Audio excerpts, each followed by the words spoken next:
அலைக்கும் வரஹ்மத்துல்லாஹி வபரகாத்துஹு. அல்ஹம்துலில்லாஹ். இன்னைக்கான ஒரு சிறப்பான அமல் பார்ப்போமா? பாவங்களை போக்கும் துஆ. 70 விதமான நோய்களை விலக்கும் துஆ. அனஸ் ரலியல்லாஹு அன்ஹு அவர்கள் அறிவிக்கிறார்கள், எவர் ஒருவர் இந்த துஆவை 10 முறை கூறினால் அவர்களின் பாவங்கள் அவர்களை விட்டு விலகிவிடும். அவர்கள் அன்று பிறந்த குழந்தை போல் ஆகிவிடுவார்கள்.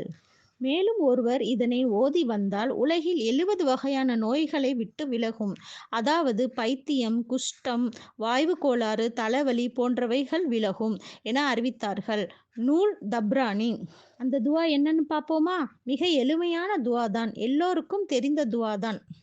பிஸ்மில்லாஹிர் ரஹ்மானிர் ரஹீம். லா ஹவுல வலா குவத்த இல்ல பில்லாஹில் அலியுல் அலீம் என்பதாகும்.